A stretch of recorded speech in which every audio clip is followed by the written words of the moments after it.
Good evening, friends. It's a question that lingers in the hearts of so many. Why do the kindest, most generous people often find themselves walking life's path alone? Nice people, those who light up rooms with their smiles and give endlessly, seem destined to carry burdens of isolation that don't match the love they pour out into the world. It feels counterintuitive, doesn't it? But tonight, let's dive deeper into this paradox.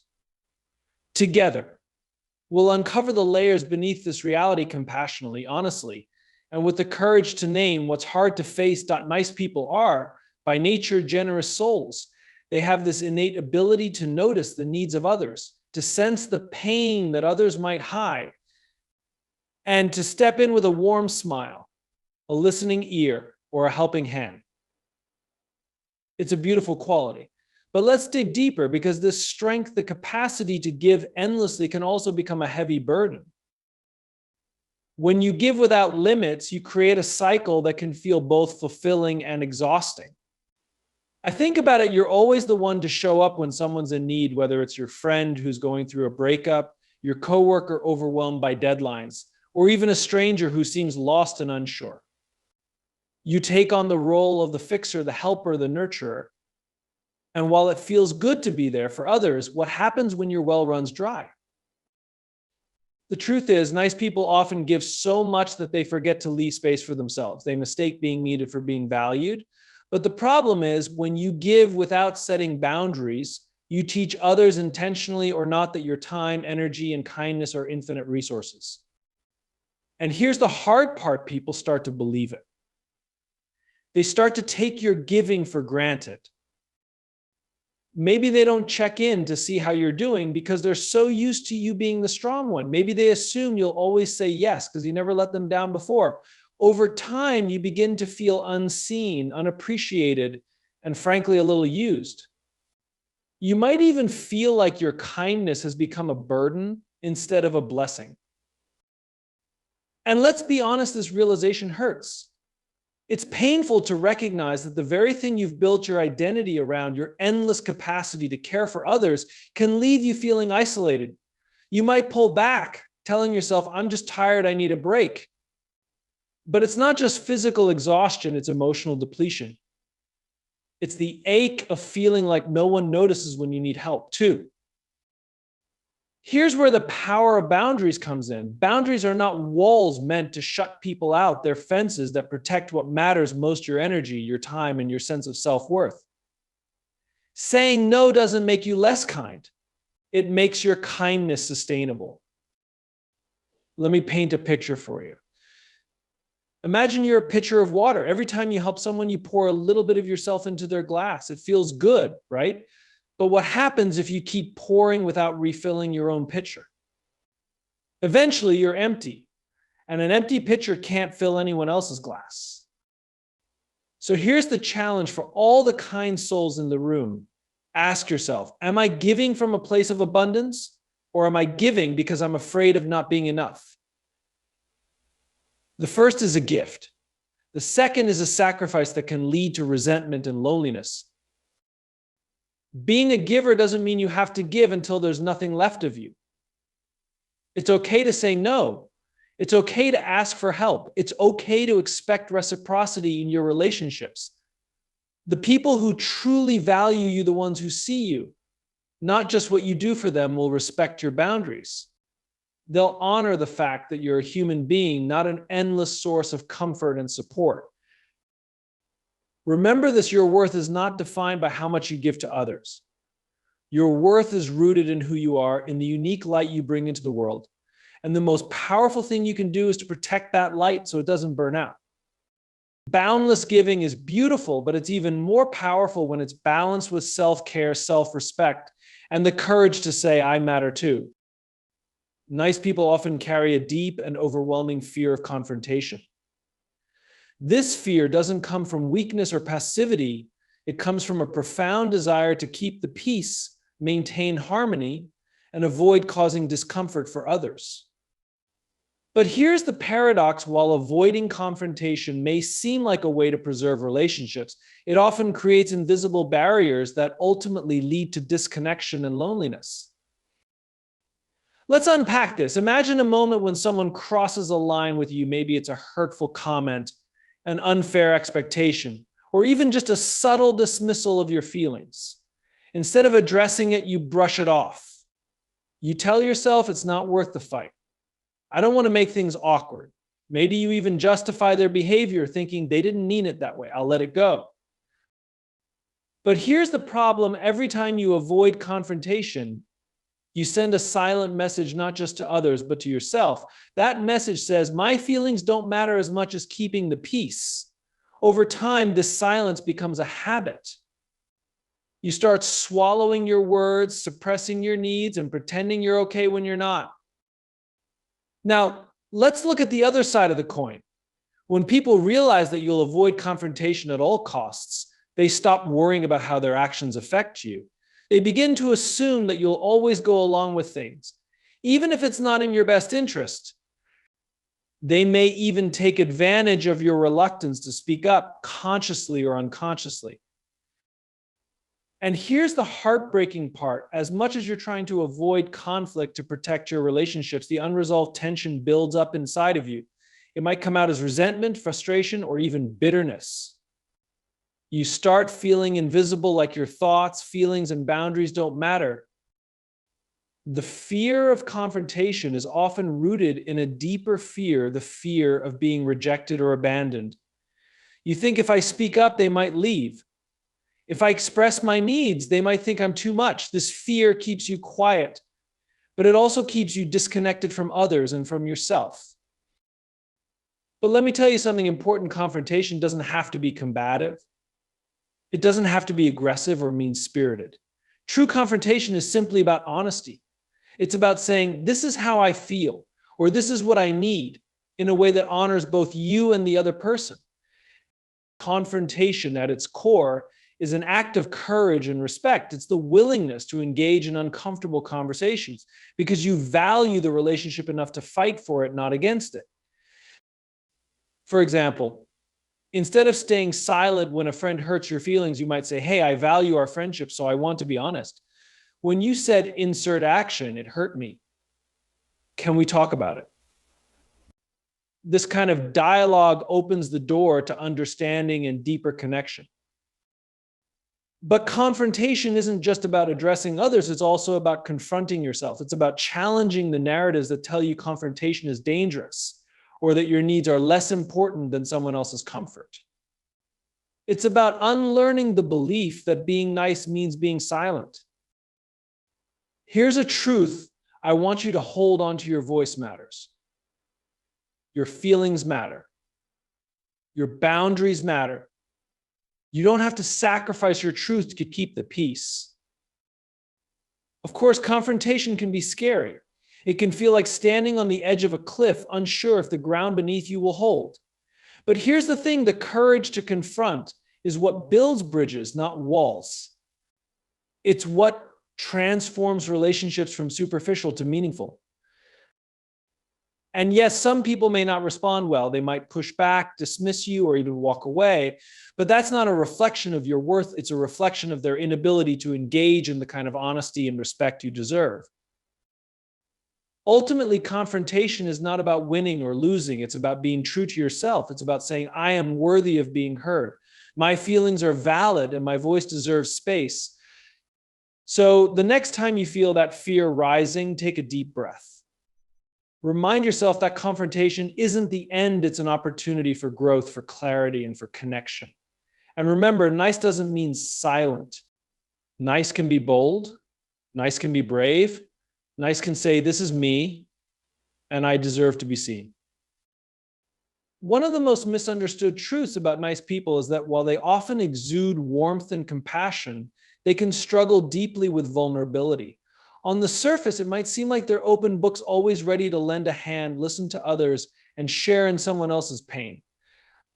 But when it comes to revealing their own struggles, fears, and insecurities, they often find themselves building walls instead of bridges. Why is this? Why do people who are so willing to hold space for others find it so difficult to let others hold space for them? It often starts with a belief that vulnerability is a risk they're not sure they can take. Nice people tend to carry an unspoken expectation that they need to be the strong one. They're the ones who uplift others, the ones who always seem to have it together. But this role can become a self-imposed cage. They think, if I show my weakness, will people still see me as kind, as dependable? If I let them see my struggles, will they pull away? For many nice people, there's a fear that vulnerability might disrupt the balance in their relationships. They worry that opening up will make them a burden to others. So instead of sharing their own pain, they redirect their energy toward comforting others. They become the givers, the listeners, the nurturers, all while keeping their own hearts locked away. But here's the paradox. The very thing they fear, being vulnerable, is what creates the connection they crave. Vulnerability isn't a sign of weakness. It's a bridge to intimacy. It's the courage to say, I don't have all the answers. I'm struggling too. When nice people avoid vulnerability, they unintentionally create a one-sided dynamic in their relationships. They give and give, but rarely allow others to give back. This might seem noble, but it can leave them feeling lonely and unseen. Because no matter how much they care for others, there's still a part of them that yearns to be cared for too. I think about it, how many times have you heard a nice person deflect a compliment or downplay their struggles? How often do they respond to "How are you?" with "I'm fine," even when they're anything but? This reluctance to share their true feelings doesn't just keep others at arm's length, it also reinforces their own isolation. The struggle to be vulnerable often stems from a deep-seated fear of rejection or judgment. Nice people might think, if I let them see the real me, the messy, imperfect me, will they still accept me? Will they still want to stay? But here's the truth they need to hear: vulnerability is not what drives people away. It's what draws them closer. Think about the relationships in your life that feel the most meaningful. Chances are, they're the ones where you've been able to show up as your full, authentic self, flaws, fears, and all. That kind of connection isn't built on perfection, it's built on honesty. For nice people, embracing vulnerability means learning to let go of the need to always have it together. It means recognizing that it's okay to lean on others, to admit when they're struggling, and to ask for help. It means trusting that their worth isn't tied to their ability to be everything for everyone. It's tied to their humanity. So, how do you start? How do you take that first step toward vulnerability? It begins with small acts of courage. Share something personal with a trusted friend. Speak up about how you're really feeling instead of brushing it aside. Allow yourself to cry in front of someone you trust instead of hiding your tears. These small moments of vulnerability may feel terrifying at first, but they're what create the kind of relationships where you feel truly seen and valued. They remind you that you don't have to carry everything alone, and that the people who truly care about you want to support you just as you've supported them. It's also important to remember that vulnerability is a skill. It takes practice. You won't wake up one day and suddenly find it easy to bare your soul, but each time you take the risk, you build your capacity for connection. You begin to see that being vulnerable doesn't make you less lovable, it makes you more real. Here's the most important thing to remember: vulnerability is not about being perfect. It's about being honest. It's about saying, here I am, flaws and all, and trusting that the right people will see your heart and choose to stay. So, to all the kind souls who are afraid to open up, know this: your vulnerability is not a weakness. It's your strength. It's the doorway to the love, connection, and belonging you've been longing for. And the more you embrace it, the less alone you will feel. One of the most common traits of nice people is their tendency to overthink and over-apologize. On the surface, this might seem harmless. After all, isn't it a good thing to be thoughtful and considerate of others? But beneath this pattern lies a deeper struggle, one that often leaves nice people feeling emotionally drained and ultimately alone. Let's start with overthinking. Nice people have an incredible capacity for empathy. They're tuned into the needs and emotions of those around them, often picking up on subtleties that others might miss.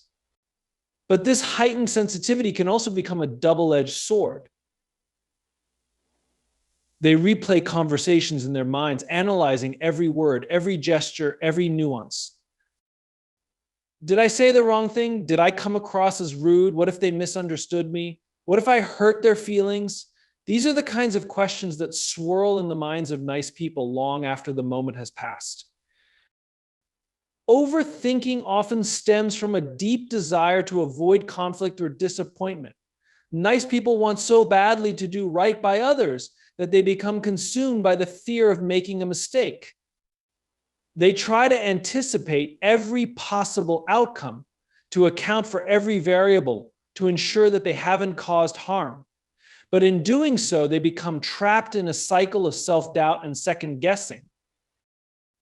This overthinking doesn't just drain their mental energy, it also creates a barrier to connection. When you're constantly replaying the past or worrying about the future, it's hard to be present in the moment. And when you're not fully present, you miss the opportunities to truly engage with others, to deepen your relationships, and to build meaningful bonds. Now let's talk about over-apologizing. Nice people often apologize not because they've done something wrong, but because they want to smooth things over, to keep the peace, or to reassure others. I'm sorry for bothering you. I'm sorry if I upset you. I'm sorry for taking up space. These apologies may seem polite, but they often come at a cost. Over-apologizing sends a subtle message to others and to yourself that your needs, feelings, and presence are an inconvenience. It reinforces the belief that you must shrink yourself to make others comfortable, that you must constantly prove your worth by minimizing your impact. And here's the irony: while over-apologizing is meant to foster connection, it often has the opposite effect. When you apologize excessively, people may begin to perceive you as insecure or unsure of yourself. They might not take your words, boundaries, or contributions seriously because you've unintentionally framed yourself as less than. Overthinking and over-apologizing are rooted in the same fear, the fear of not being enough. Nice people often feel an unspoken pressure to be perfect, to always say the right thing, do the right thing, and make everyone happy. But this pressure is not only unsustainable, it's isolating. So, how do you break free from this cycle? How do you quiet the overthinking and stop the constant apologizing? The first step is to challenge the beliefs that fuel these behaviors. Ask yourself, why am I overthinking this? What am I afraid will happen? Often you'll realize that the worst case scenarios you're imagining are unlikely or beyond your control. Remind yourself that it's okay to make mistakes, that your intentions matter more than your perfection. Next, practice mindfulness. When you catch yourself spiraling into overthinking, bring your focus back to the present moment. Take a deep breath and ask yourself what is true right now. This simple act can help ground you and interrupt the cycle of rumination. When it comes to over-apologizing, start by paying attention to how often you say, I'm sorry, for example. Instead of apologizing for asking a question, say, thank you for your time. Instead of saying, I'm sorry I'm late, say, thank you for waiting. This small shift in language can help you reframe your mindset and reclaim your confidence. And most importantly, give yourself permission to take up space. You don't have to overthink your every move to earn your place in the world. You don't have to apologize for existing, for having needs, or for being human. Remember this: the people who truly value you won't demand your perfection. They'll appreciate your authenticity. They won't need you to overanalyze your every word or apologize for being yourself. They'll want you as you are, without the constant self-editing and self-blame. Breaking free from overthinking and over-apologizing takes time and practice, but it's a journey worth taking. Because when you let go of these habits, you open the door to deeper, more genuine connections. You allow yourself to be seen and loved for who you truly are, not for the impossible standards you think you have to meet. So to all the kind overthinking, over-apologizing souls out there, you are enough exactly as you are. Stop shrinking. Stop apologizing and start owning your worth. The world doesn't need your perfection, it needs your presence.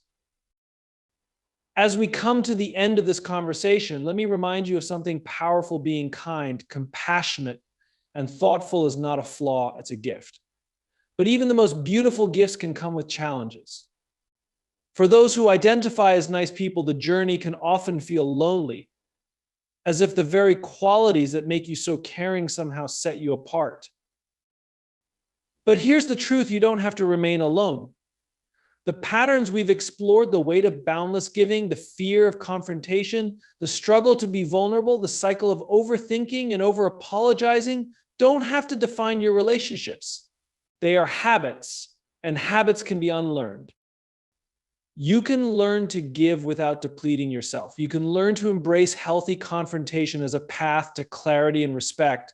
You can learn to open up, to let others see your humanity, and to trust that the right people will stand beside you when you do. You can silence the inner critic that makes you overthink and replace it with a voice of self-compassion. But this journey requires the courage to break old patterns and rewrite your story. It's about learning that you are not just a giver, a fixer, or a listener. You are a whole, complex human being with needs, boundaries, and feelings that deserve to be honored. Let go of the belief that you must earn love by being perfect, accommodating, or small. Instead, step into the truth that your worth is inherent. You don't need to shrink yourself to make space for others. You don't need to apologize for existing, for taking up space, or for having emotions. Real connection, true, meaningful connection doesn't come from self-sacrifice or perfection. It comes from authenticity. It comes from showing up as your whole self and trusting that the people who matter will embrace you, not for what you do for them, but for who you are. So to every kind soul listening today, I leave you with this: it's okay to give, but give from a place of abundance, not depletion. It's okay to set boundaries. They don't make you less kind, they make you strong. It's okay to be vulnerable, to ask for help, and to let others hold you as you've held them. And above all, it's okay to take up space in this world. You don't have to navigate life alone. You don't have to carry the weight of others while neglecting your own needs. The journey to connection begins with you. When you choose to value yourself as much as you value others, you'll find that loneliness starts to fade and true belonging takes its place. So step boldly into your worth.